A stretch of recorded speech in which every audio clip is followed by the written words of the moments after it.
Looks like Governor Tim Walz did not learn his lesson. The former vice presidential candidate taking another outlandish jab at Elon Musk. Listen.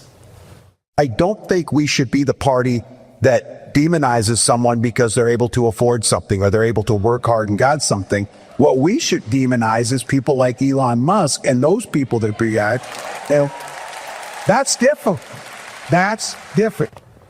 PragerU personality Xavier DeRusso joins us now. Xavier, good morning to you. So what do you think about the governor's comments here suggesting demonizing another American at a time when his businesses are being targeted with violence?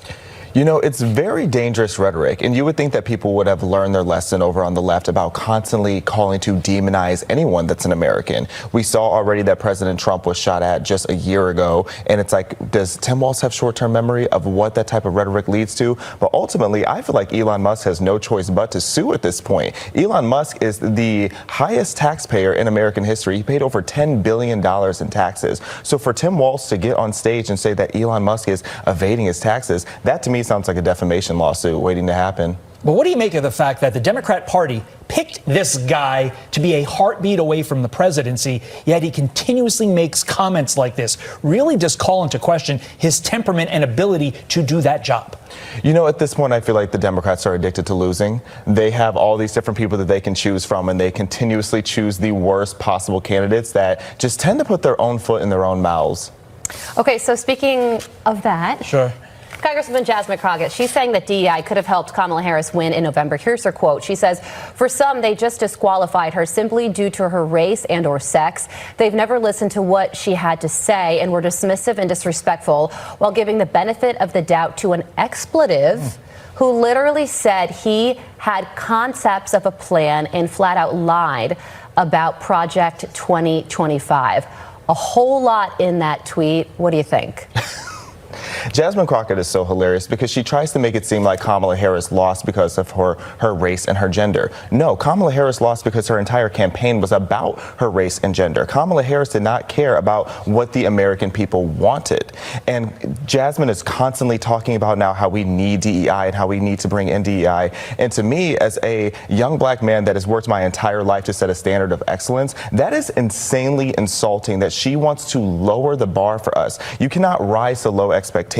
And I'm a firm believer that Jasmine Crockett is really just a whistleblower of wanting to raise racial tension, because a persona like hers can only exist if there's a self-imposed narrative of racism for her to combat. It absolutely enhances her brand to do what she is doing. I would just add to your amazing point there, Democrats have said Kamala Harris was a bad candidate. So the fact that Jasmine Crockett hasn't gotten on board, that shows there's an ulterior purpose in mind. Before we let you go, Democrats are struggling with how to address the issue of migrant crime, with one Democrat lawmaker saying Republicans are being dishonest and cruel while using immigrants as scapegoats.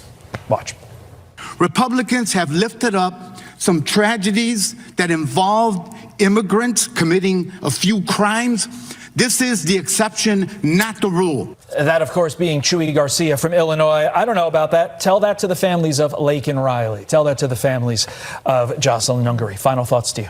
You know, I'll never forget that back in September, 158 Democrats voted against a bill that would have kicked out illegal immigrants who committed sex crimes here in America. It shows that they do not care about the safety of the American people, and they for sure do not care about women's rights. Yeah, and fast forward to this week, we're learning that an illegal immigrant in California was arrested and charged with sexually assaulting and murdering a 13-year-old boy. So it's just horrific. Also charged with the sexual assault of two others. We live in interesting times, no doubt. But I think that the fact that we have young voices like yours is illuminating. And I think it gives confidence to the people out there. We do these stories about the Gen Zers and so on and so forth. You got a great head on your shoulders, and you're speaking the truth this morning. Yeah, Xavier, thank you so much for joining us on this early morning. We appreciate it.